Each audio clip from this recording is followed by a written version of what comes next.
RNZ Pacific News, Malolilei, I'm Silmanti Bamtafai. The spokesperson for the Pacific Network on Globalization, Joey Tsao, says there has been a show of regional solidarity for New Caledonia and West Papua at the Pacific Festival of the Arts in Hawaii. The two-week festival got underway on Friday.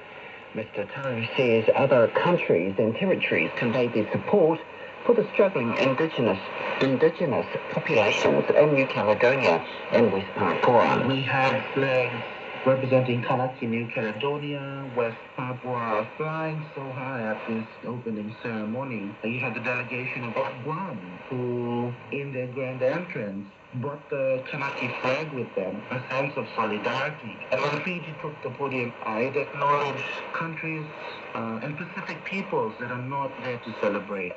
The Pacific Network on Globalization is one of 32 civil society groups in the region, calling for an eminent persons group to be brought in to resolve the crisis in New Caledonia.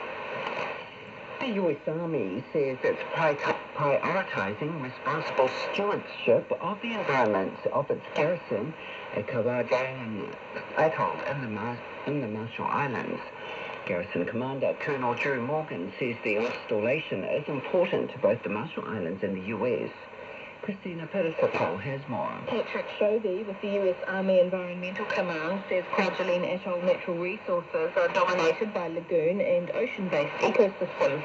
He says coral reefs, along with onshore terrestrial habitat, offer a variety of unique plant and animal species that need special regulatory consideration. The environmental team, working under an agreement with the Marshall Islands, pays special attention to several animal and plant species, including marine mammals, sea turtles, coral species, marine mollusks, one marine sponge species, and fish. The project manager for Niue's Ocean-Wide project says a new documentary on the island's marine protected area provides a benchmark for what the ocean should be. The film from National Geographic called Protecting Paradise, the story of Niue, promises to provide hope amongst negative environmental news. Moana Mahu Marine Protected Area covers 40% of Niue's exclusive economic zone, about half the size of New Zealand. Brendan Pasisi, who was in the film, says it has restored parts of the ocean to its previous state. When they see the documentary, see underwater the fish life and the vibrance of the coral reef and stuff like that, they can relate back to what it was here on the island 30, 40 plus years ago, and so it's a really good benchmark. The leader of Samoa's opposition Human Rights Protection Party, Tuile Paselele Malile Ngaui, is backing the government's plans for hosting the Commonwealth Heads of Government meeting in October. Speaking at his weekly press conference, Tuile reiterated the calls from the head of state and Prime Minister for national unity and collective efforts in hosting the guests. He highlighted the importance of creating a positive impression for the thousands of delegates expected to visit Samoa for the meeting. Auckland Storm Recovery Officers confirmed some homeowners will be waiting well into next year to learn whether their damaged homes will be bought out. An estimated 1,000 households displaced by the Auckland anniversary floods and Cyclone Gabrielle last year are still unable to go home. The council says 500 properties have so far been confirmed for buyouts. Its spokesperson Linda Green-Alk says staff expect to be still categorising homes next year because owners are still registering and have until September the 30th to do so. That is obviously having a flow-on impact in terms of the time frames required. We know if we continue to see people opting in throughout that time, it's going to push out how quickly we can undertake the work to assess and categorise those properties. The government has announced it will extend till June 2025 the weekly accommodation assistance for those displaced by the storms of 2022 and 23. Official figures show daily school attendance in Aotearoa has dropped since the start of the term. They also show a persistent Friday slump in the number of students showing up for class. Our education correspondent John Gerritsen. Daily attendance has dropped from a high of 89% at the start of the term to around 83% in recent weeks as schools report more winter illnesses. Many had teacher-only days on the Friday before King's birthday weekend, but among those that opened, attendance was just 73%. Schools have been told to aim for 94% daily attendance because that will ensure 80% of their pupils are at school more than 90% of the time, the benchmark for regular attendance. A government briefing shows a quarter of students, nearly 200,000 children, failed to reach the benchmark in any term last year. A te reo expert says if universities want to be tiriti-led, it comes with obligations to nurture te reo and support students who want to use it. Many tertiary institutions, including Massey and Otago universities, are taking steps to become tiriti-led universities. Hinerewa Potu is a graduate of Kura Kaupapa in Māori and went on to do a doctorate in te reo, which she says was a natural progression. It's providing the internal support for students.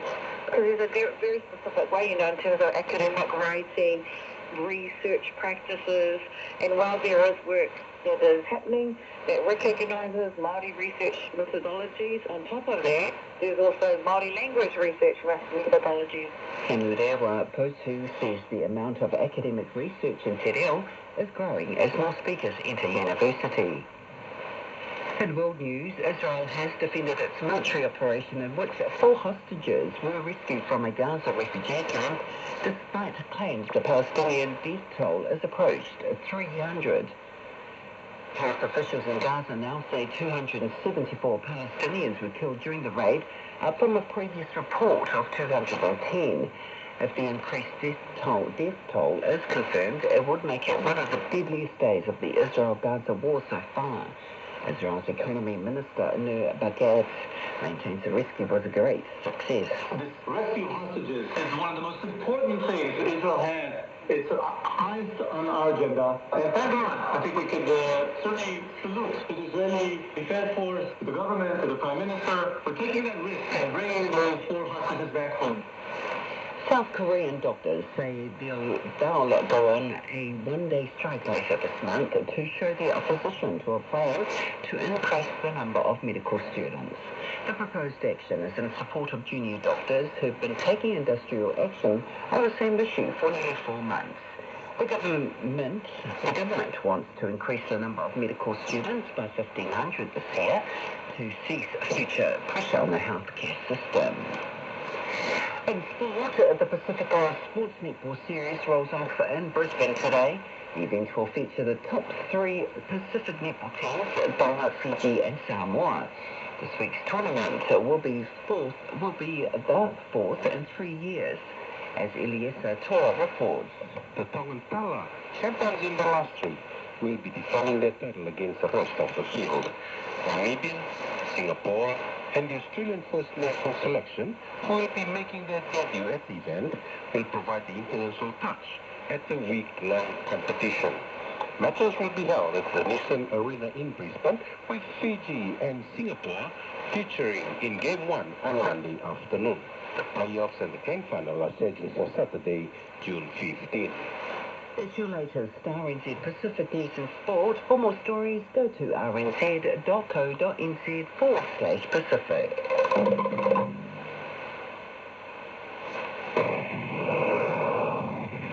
Resorts, homes, and a newly built hospital have been washed away. Underscoring of the like coming from Pacific Prepared. Pacific Prepared. Blunderstone before disaster strikes. Every natural disaster gets worse. So there's what for doing. You must ready. Helping your community. Helping your family. Helping you.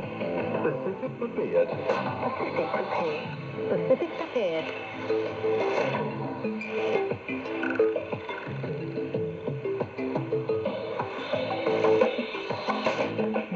I'm Poseidon Unger, based in Fiji. Hi, I'm Fred Hooper, based in Australia, and this is Pacific Prepared. It's a show all about natural disasters, climate change, and traditional knowledge, and how these things are all connected. And you'll hear that through stories, from right across the Pacific. Each week we work with local reporters. They're on the ground letting us all know what's happening in this space and what people want to hear about. On today's show, how the weather could still be impacted from the 2022 Tonga volcanic eruption. Incredible to think about. And how scientists are planning to use information collected from the back of boats cruising Pacific waters. That's all coming up. This is Pacific Prepared.